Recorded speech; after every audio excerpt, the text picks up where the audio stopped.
Assalamualaikum warahmatullahi wabarakatuh. Waalaikumsalam. Bagaimana Pak Anjing keadaan hari ini, sehat walafiat? Alhamdulillah sehat, Ustadz. Syukur, alhamdulillah. Begini tanyanya, terima kasih sudah meluangkan waktunya dengan saya. Di sini saya akan mengajak ngobrol terkait dengan akan dilaksanakannya observasi kelas nanti. Siap. Nah, kira-kira tujuan pembelajaran yang akan Bapak lakukan di kelas itu seperti apa? Ya, yang pertama terima kasih Pak Ustadz sudah mau mengobservasi kegiatan belajar saya nanti di jam ke-6. Itu sebagai bentuk evaluasi refleksi pembelajaran bagi saya. Nah, pada pembelajaran yang nanti akan saya laksanakan di kelas, saya akan mencoba menggunakan beberapa strategi pembelajaran yang berpusat pada murid, Pak. Ya, dengan tujuan pembelajaran siswa dapat memahami konsep dasar ilmu sejarah, Pak. Dimulai dari pengertiannya, konsep-konsepnya, hingga makna yang terkandung dalam pembelajaran sejarah. Seperti itu, Pak. Baik, Pak Nyanyang. Kemudian saya juga ingin mendapatkan informasi. Siap. Apa yang akan Bapak, model pembelajaran seperti apa yang akan Bapak lakukan di kelas nanti? Saya akan mencoba, karena tadi Pak ya di awal ingin berpusat pada murid, saya akan coba menggunakan model discovery learning. Jadi saya akan berikan satu wacana, nanti mereka yang mencari, Pak, mencari sendiri.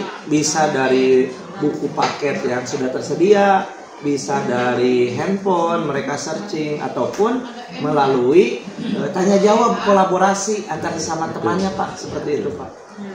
Selanjutnya terkait dari pembelajaran tadi yang sudah akan Bapak lakukan, kira-kira penilaiannya itu seperti apa, Pak? Ya.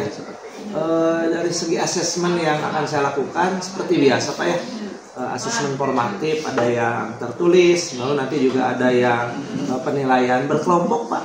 Karena berkelompoknya juga ada presentasinya juga, penilaian sikap dan lain-lain. Jadi seperti itu, Ustaz. Baik, terima kasih banyaknya atas informasinya. Siap. Semoga nanti ketika pas pembelajaran di kelas kita melaksanakan observasi, diberikan kelancaran, Pak ya. Amin. Dan mudah-mudahan apa yang nanti Bapak ajarkan kepada anak-anak itu bisa bermanfaat. Amin. Terima kasih banyaknya. Sama-sama.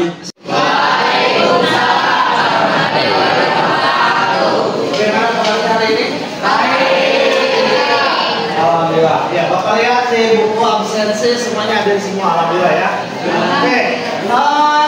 Kita teruskan materi sebelumnya, kita membahas tentang apa?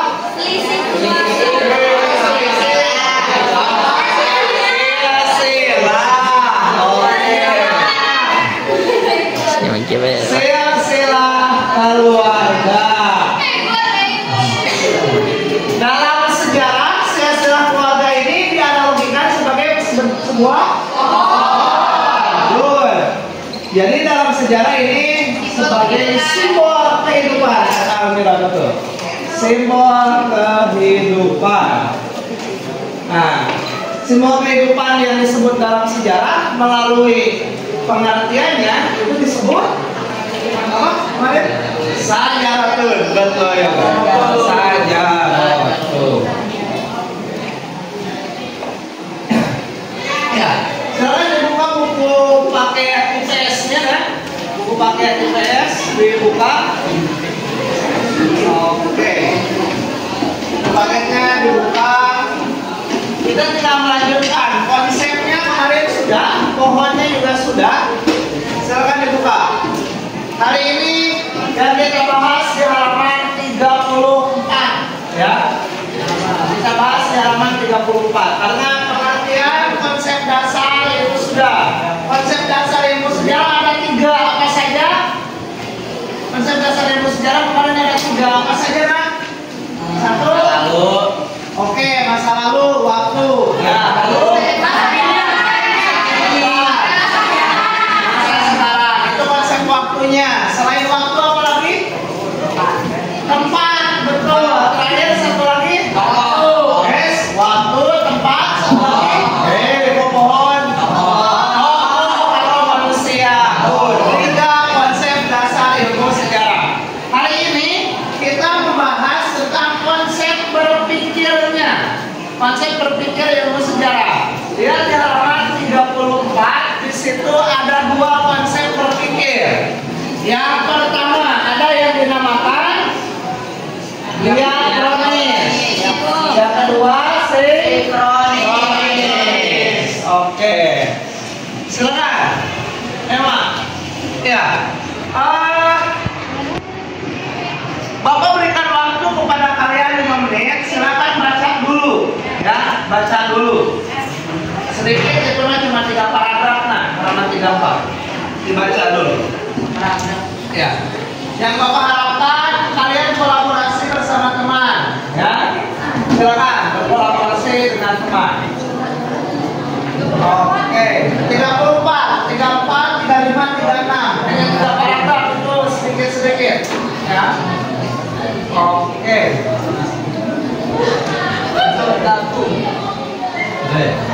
Sip. Dah. Ustaz. Kalian baca aja. Oke. Nah.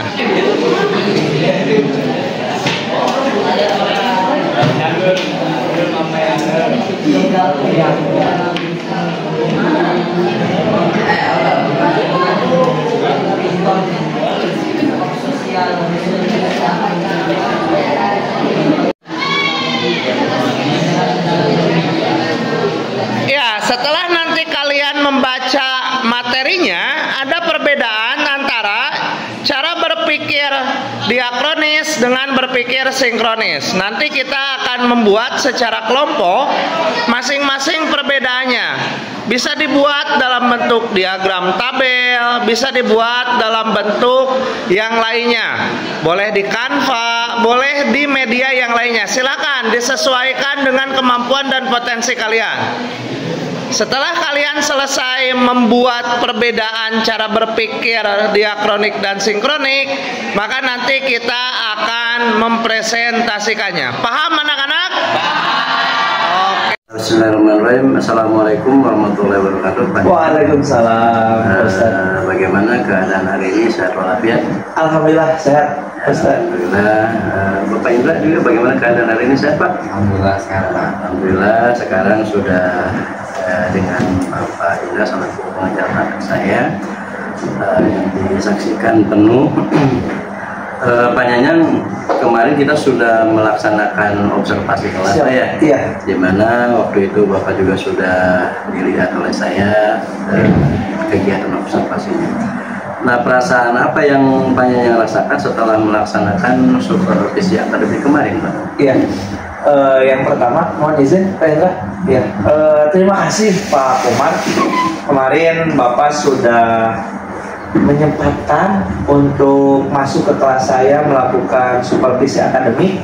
Rasanya senang Pak, karena sebagai seorang guru biasanya tolak ukurnya itu kan kalau dari siswa mereka hanya bilang, oh bagus, menyenangkan.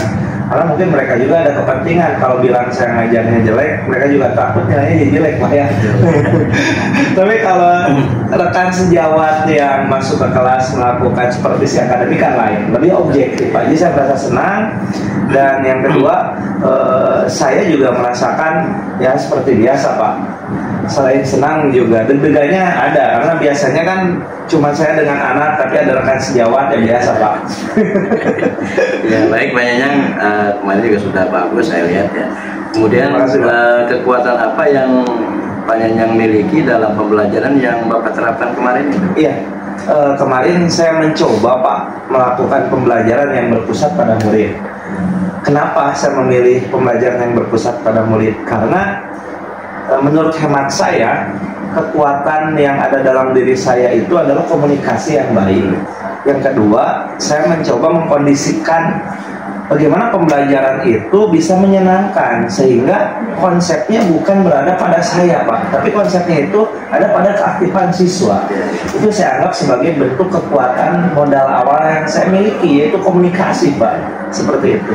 Jadi memang prosesnya kemarin memang lebih terfokus pada siswa juga. Kira-kira Pak, ini ada kekurangan atau tidak dalam proses pembelajaran yang kemarin itu Pak? Betul Pak. Jadi ketika kita mencoba menekankan pembelajaran yang berpusat pada murid, tentunya saya kan mengajar kelas 10 Pak. Secara psikologis mereka masih anak SMP Pak. Sehingga ketika kita berikan kebebasan kepada anak, saya sebagai guru hanya mendampingi, memfasilitasi, di situ ada, tetap saja Pak, masih ada beberapa siswa yang tidak fokus terhadap pembelajaran seperti itu Pak. Artinya saya di situ, kehadiran saya itu harus tentunya harus benar-benar sepenuhnya di situ. Ketika saya ke barisan kanan, di yang kiri ribut, kan Bapak juga tahu ya Pak. Betul, ya. Saya ke kiri, yang di kanan ribut, nah seperti itu Pak. Dan saya juga nggak bisa misalnya memberlakukan pembelajaran yang sifatnya menurut saya harus nggak bisa. Kita kan harus memenuhi kebutuhan murid juga Pak ya, seperti itu. Fokus ke siswa ya. Iya. Ya Panjang kemarin memang juga sudah saya lihat ya apa yang menurut Panjang itu adalah suatu kekurangan dalam pembelajaran. Karena memang setiap pembelajaran itu kita memerlukan tindak lanjut Pak ya. Iya, siap. Nah setelah itu apa yang akan Bapak lakukan sebagai bentuk tindak lanjut tersebut Pak? Iya, jelas Pak. Yang pertama saya mencoba membayangkan Pak ya, bagaimana kompetensi guru itu harus terus ditingkatkan. Nah hari ini kita difasilitasi oleh pemerintah dengan adanya pelatihan-pelatihan di PMM, lalu seperti yang Bapak sedang ikuti, pelatihan di guru penggerak Pak. Lalu ada lagi komunitas belajar di SMA 1 Jasinga. Saya mata pelajaran sejarah tergabung di komunitas belajar IPS Nawasena. Tentunya tindak lanjutnya yang pertama, saya ingin mengasah kemampuan kompetensi lagi Pak dengan cara belajar. Yang kedua, tentunya saya harus mencoba beberapa strategi atau model pembelajaran yang baru, yang inovatif, yang tentunya itu juga sama berdampak pada pembelajaran yang berpusat pada murid, seperti itu Pak. Rencananya saya akan belajar, selain belajar mencoba mengimplementasikan strategi-strategi baru. Jadi memang yang sudah dilakukan adalah sebagai tindak lanjutnya. Kira-kira Pak, dalam pembelajaran ini siapa saja yang akan Bapak ajak untuk berkolaborasi? Ya, tentunya guru yang semapel, serumpun maaf, guru mapel yang serumpun IPS, sejarah gitu kan, rekan sejawat di sini menurut saya manfaatnya sangat penting, apalagi berkaitan dengan bagaimana diskusi tentang pembelajaran. Nah, selain rekan sejawat juga wakil kepala sekolah bidang kurikulum, karena beliau ilmunya lebih banyak dari saya Pak, pengalamannya lebih banyak dari saya, apalagi beliau juga sama tergabung di komunitas belajar yang IPS, lalu murid juga sama Pak. Setelah kemarin supervisi akademik dengan Bapak, saya pun sama ingin berkolaborasi dengan anak ya. Artinya ya, saya harus menggali lebih dalam kebutuhan anak itu apa saja sih. Nah, tentunya ya kan kolaborasinya dengan anak juga Pak ya, seperti itu. Kira-kira untuk pelaksanaannya kapan Pak? Lebih cepat, lebih baik Pak. Lebih baik. Betul, karena kalau kelas 10 Pak, kelas 10 yang sekarang ini kita anggap sebagai angkatan yang masih terdampak COVID, lost learning Pak. Ya, kalau didiamkan, mereka adaptasi di SMA-nya itu akan, maaf, bisa jadi negatif gitu Pak. Hal-hal negatif yang sebelumnya di SMP bisa dibawa ke SMA. Nah, lebih cepat lebih baik. Jadi minggu depan ketika saya masuk, saya harus sudah punya amunisi baru nih. Misalnya ilmu baru dari rekan sejawat, dan harus sudah punya data kebutuhan siswa, seperti itu Pak. Ya Pak Enyang, terima kasih. Kita sudah melakukan yang dari awal, kita sudah observasi, kemudian kita melaksanakan supervisi akademik di kelas, dan hari ini juga kita sudah melaksanakan pasca observasinya ya. Ini semoga harapan-harapan Bapak yang diinginkan oleh Bapak ke depannya itu terlaksana dengan baik Pak. Amin. Terima kasih. Saya juga ucap terima kasih ya kepada Bapak Enyang. Semoga sukses selalu untuk melaksanakan tujuan pembelajaran terhadap siswa. Terima kasih. Sama-sama. Baik kok.